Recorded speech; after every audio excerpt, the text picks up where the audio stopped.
Hi, and welcome back to another reading vlog. In this one, we are starting October, and we're finishing out this particular reading vlog with another pokethon gem. I have not planned those books out yet, so I probably should have filmed this after I planned that out. But I'm actually going to go do that next. But what that means is I'm going to stick in the beginning parts of the week with books that I know that I won't use for pokethon gem prompts. As you saw at the end of the last vlog, I finished A Brightness Long Ago. I am reading Dragon Keeper on audiobook. I do hope to get a physical copy of that, but book buying bingo did not allow me an extra book this month, unfortunately. However, I'm going to be reading Words of Radiance physically this week. I doubt that I will get through it physically this week, but I'm going to try.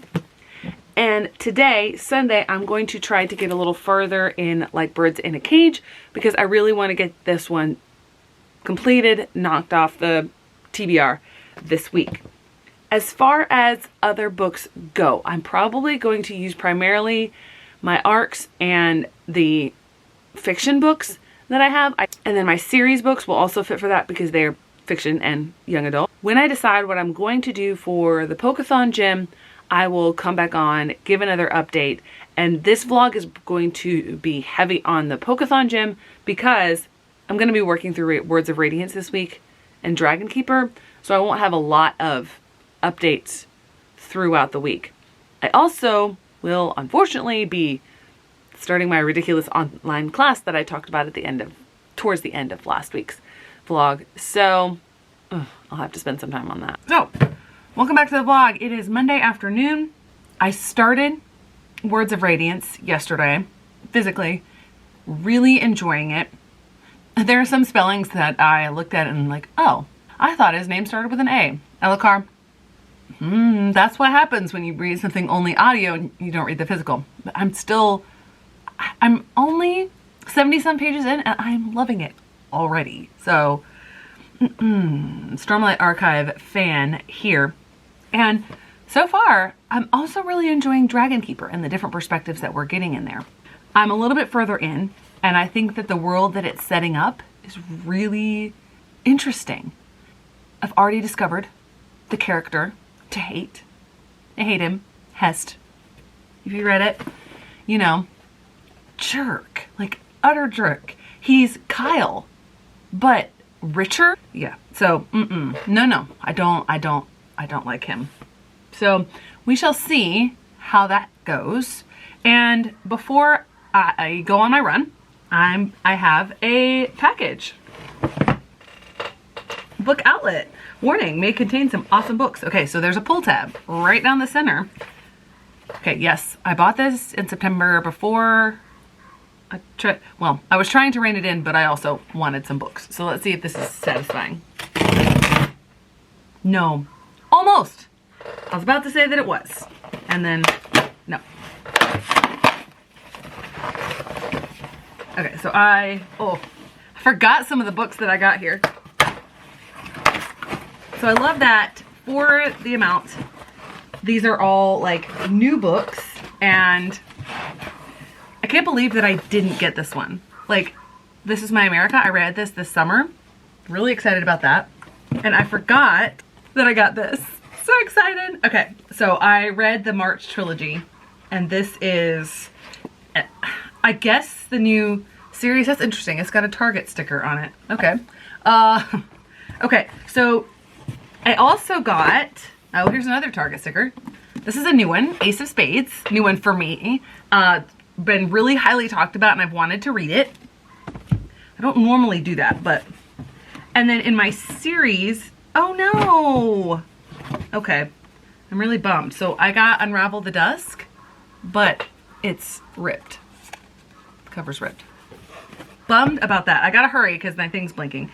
Okay, so this does complete its series, and I do have it on my TBR for this week. I've got Smoke in the Sun, which is a Renee Audier. It's the sequel to Flame in the Mist, and I do have Flame in the Mist. I got that one.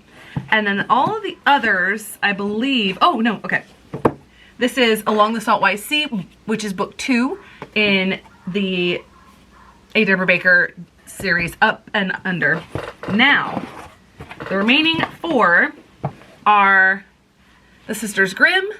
I think I almost have the entire series. Hopefully I do. Now I'm off to get my run in and hopefully get some more reading in. Okay, so it's Wednesday morning.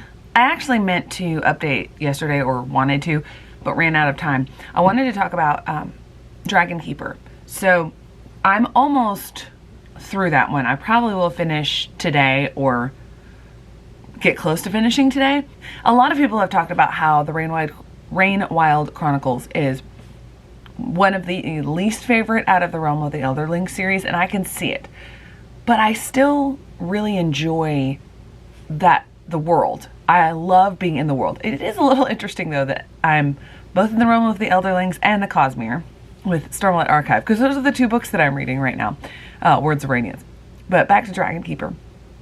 I think one of the things that is sort of bothering me, not bothering me, but I think I've put my finger on something that makes this book like lower a little bit in my evaluation of it, is the way she's characterizing the female characters. One of the things that I noticed about Live Ship Traders is how strong, flawed, but strong, all of the women in that book series were. Words, you know? It's not like I'm trying to talk for this. But anyway, strong yet flawed. And how awful most of the men were, but there were still some decent men, you know, Wintrow and Brashen. But in Rain Wild Chronicles, at least in Dragon Keeper, it's not quite the same. Like, I hate all of the men. Like, the men, all of the men, except for Tats, are, like, awful. At first, I had a little bit of sympathy for Cedric, but now, no, he's almost as awful, but in a different way as Hest. But exploring that relationship, or lack thereof, the hints around it, quite imaginative. When it comes to Elise, there's a lot of things that I am intrigued about with Elise, and I understand, and the way she's getting gaslit by her husband, Hest, I sympathize with, but she feels like Kefria, with only some minor changes, because, I mean, Kefria had a very similar relationship with her husband, as Elise does with Hest, you know, because her husband was Kyle, and she's just not really all that strong. I really enjoy Thymara, but we're just not getting enough of that. And also there's some really petty stuff with Thymara, but she's still a strong character.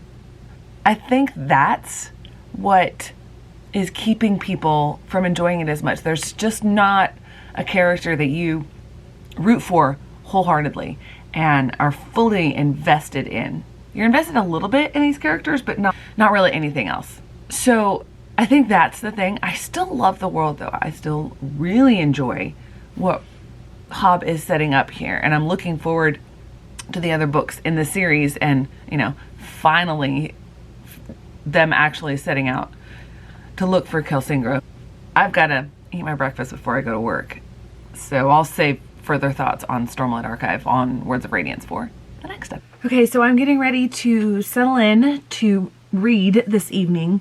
It is the start of the Pokethon Gym. It's Friday evening, so 7-ish for me in Eastern Standard Time, midnight in British Standard Time. I don't know what the acronym stands for. But I was just going through my TBR for the readathon specifically, and I've decided to take one off that I know I have no chance of finishing in 24 hours. But I'm going to go over my TBR and then my plans for the weekend, because I haven't obviously been updating very much. Actually, before I do that, I'm going to give an update. I did finish Dragon Keeper. This is the one where originally it was supposed to be one book, but it got too long or something with publishers, and Robin Hobb couldn't get it published as one book, and so she had to split it up. And so it literally, you can tell in the plot that it's getting to a point, like, I knew how much was left in the audiobook, and I'm like, this must be that book, because there was no real climax or denouement or anything like that. But I'm intrigued by it, but I haven't really identified with any of the characters like I did before.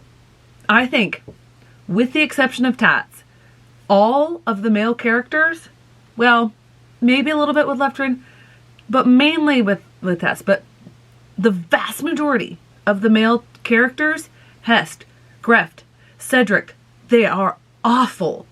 Absolutely awful. I hate them. That's typical of Robin Hood books, for there to be such hateable characters. The problem for me is that the female characters aren't as likable as Althea and a few of the others from Live Ship Traders.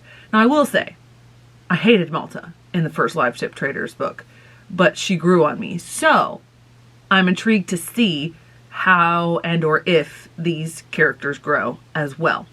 So that's the reading update on that. Now, I'm going to transition into the TBR and also a reading update. I have this on my TBR for the 24-hour read. Am I a little bit insane? Yes. But in my defense, I did expect to be further through than I am. I've been reading this about an hour a day so far this week. I've gotten about 4.5 hours in this week, and I'm a significant chunk through. I'm 400 pages through. That's not too shabby. However, this is an 1100 page book. I'm really enjoying it. I just love this world and how things are developing and the way things are being laid out. I probably will read another half an hour tonight. I haven't decided whether I'm going to power through and try to finish it or use it as sort of like a palate cleanser throughout. The other books that I have on my TBR, I have Everblaze, Keeper of the Lost Cities. Was this on my original October TBR? No. Is this a massive book? Yes. One of the prompts is Portal Fantasy, and I really wanted to meet it, and I'm working through series, so this is meeting an overall 2022 goal. Just wasn't on the October TBR. But these books have always read really quickly. They've been really big, but I've finished them quite quickly. And another book finished, another book closer to more tokens for more books to purchase, and more pages read. The book that I took off the TBR for slow read, it's not that I'm not interested in it and not planning to read. I just won't be tackling it tomorrow. And that is Like Birds in a Cage. That is a nonfiction book. I just knew if I tried to read that within the 24 hours, I'd get bogged down. So the other two books that I have on my TBR are Spin the Dawn, Unravel the Dusk. Really looking forward to it. If her writing in these books is anything like Six Crimson Cranes and The Dragon's Promise, I will also fly through these books. So it looks like for 24 hours, I have a lot of pages on my TBR, but I think I can handle them. Oh, the plan for tomorrow. I do have a long run on the plan. There's also a 5K being held on my church grounds. Not put on by my church, but put on by someone who goes to my church and also has a fitness company.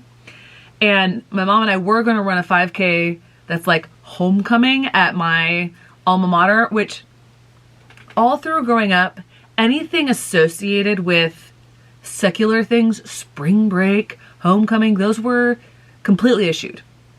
But now that they're desperate to have more students trying to up their enrollment, they're doing all of these sorts of things. But I was going to do it because it was on the way. Like we could run from my house to the school, run the race, and then keep going for the long run. But again, you know, I grew up in a very conservative environment, and even though like I wear a regular like running shirt, sleeveless running shirt and shorts, they probably would be like, ooh, that's not, no, we can see your sports bra. Give me a break. Anyway, this one, it makes it a whole lot easier to do. So that will take up a chunk of time in the morning.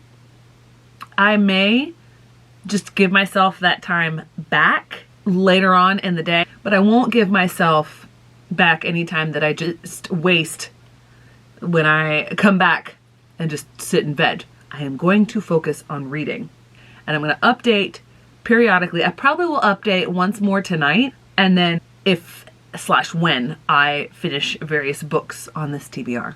Okay, checking in real quick. I tried to stay up a little later last night, but I fell asleep and then woke up past my bedtime and went, I'm just going to go to bed. So I'm considering that, I forget which Pokemon it is, but it's read past your bedtime, and the fact that I was reading and fell asleep, I'm going to consider that past my bedtime. So, caught that Pokemon. I have still a ways to go. I'm not actually even halfway through Words of Radiance.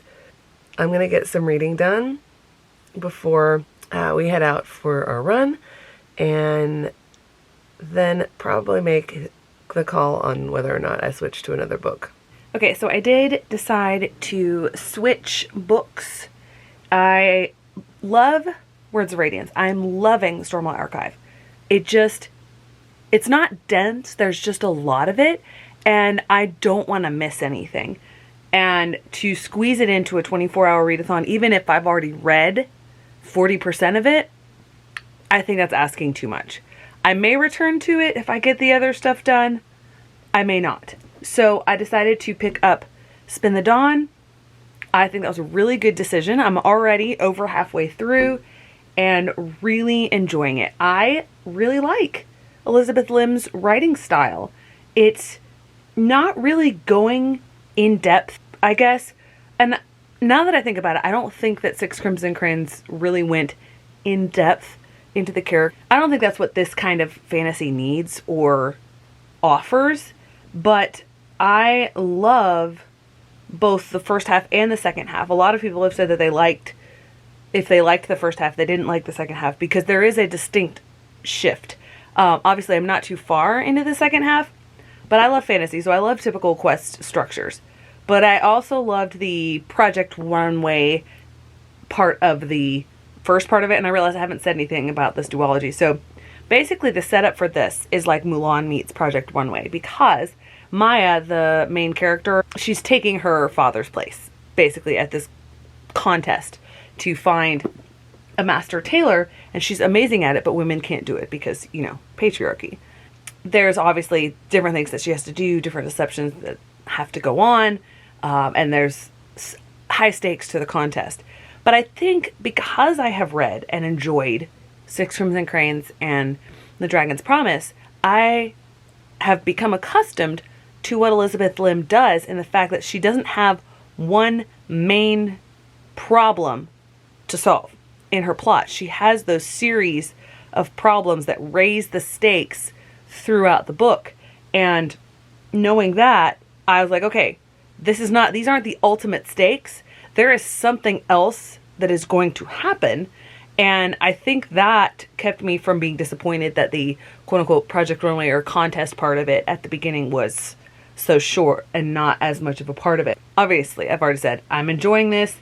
I'm going to try to read both Spin the Dawn and Unravel the Dusk today. Since I decided to not do Words of Radiance for this 24-hour readathon, I'm counting this morning as the start to my readathon instead of last night. So I should be able to get the third Keeper of the Lost Cities. Everblaze. I was going to say I didn't remember the name of it, but I should be able to get that done because it does read really quickly. So there's my check-in about halfway through the day. Hopefully I'll get a lot read. Okay, I had to come on real quick because I decided to go ahead and continue on with Unravel the Dusk and not go to Everblaze because Elizabeth Lim just has this thing with stories that just captivates me. I just got to a point where it seems like she wrote this book after Six Crimson Crayons and The Dragon's Promise, but she didn't. She wrote this before, because in it she just mentioned Shiori and the legend and then being saved by a water dragon. See, that's the stuff I love in books. What I don't love is my delivery being delayed. I ordered noodles. I don't often do this, and whenever I do, I regret the price because, delivery fees and stuff. And I thought, I'll order it this time. It'll come in about an hour, but it's been delayed 40 minutes. And I'm using the tracker app. You can't see anything. Anyway, I'm using the tracker app, and it shows the driver way off on 20 minutes away, and that driver has been in that spot for a while, which means that they went to pick up another order before delivering mine. And I get they're not necessarily paid a lot and they have to combine orders to make money and etc. But that's the reason they should be paid more, so they don't have to do that. And also, like, my food's gonna be cold and really not that great, and I paid $20 for it because you're off somewhere else waiting for another order before you come deliver mine. I know that sounds really selfish, but it's annoying. That means I placed the order an hour and a half before it will get here. Almost 2 hours. Frustrating, because I just want my noodles. First world problems, right? So we have reached Saturday evening and the end of the 24-hour readathon. I definitely was overambitious with what I thought I could get read. So I'm considering just today, I'm not going to push myself to rush with other stuff. I actually took a break for a little while just because I just felt, I don't know, storied out for a brief moment. It's a weird thing and I can't think of a better way to describe that. What that means is that I am not going to read this book. I'm going to go ahead and return it to the library because it was not on my original TBR. It will get on my TBR eventually. I just finished Unravel the Dusk, and there was something in here that made me remember something else from Six Crimson Cranes and the Dragon's Promise. There's just so much about it that makes it seem like this duology was written after that one. Obviously it wasn't, but I love how they're connected. I love those connected stories. And that's what made me really enjoy this duology, was the connections to Six Crimson Cranes and the Dragon's Promise. But I will say at the end of it, I like that duology better than this one. It's still a good duology. I'm still keeping it, holding on to it. It's really well done. If I had read this as an arc, I don't think that I would have finished it and then immediately pre-ordered it like I did with the Dragon's Promise. So, obviously, since I just finished it, I haven't put it through Call-Pile yet. Probably will end up a 4.5 stars. Maybe a high 4, but probably a 4.5. So, I ended up reading just 2 books. But I think I caught a total of 5 Pokemon, because 3 of them were non-book related. One was reading past your bedtime. I did that. Another one was making food. I sort of made food. I'm counting it as making food because I went to the trouble of unwrapping a frozen pizza to put it on the tray and put it in the oven. And the other one was eating the food that you made. So I did that as well. So there were 3 non-book. Actually, it was 6 because Spin the Dawn counted for 2. Unravel the Dusk counted for 1. I'm okay with that. Obviously, in November, December, I'm going to look at all of the other books that I've read this year and count up what is going to count for different books in the Pokethon Readathon to see just how close I got to finishing all of them. I realized I won't be able to finish all of them because one of the ones for this gym was a horror, and I just don't read horror. I suppose I could bend it, but I don't feel like it. So I'm wrapping up the vlog here. I read a really good chunk of Words of Radiance. I started and finished Dragon Keeper, or at least read the majority of Dragon Keeper. I don't have a physical copy of that yet. And then today, I read an entire duology in Spin the Dawn and Six Crimson Cranes. Not too shabby for a week's reading. More reasonable, I guess you would say. Even though my eyes were bigger than my eyes in this case, in what I could read. That was lame. But thanks so much for watching. I hope to see you in the next one.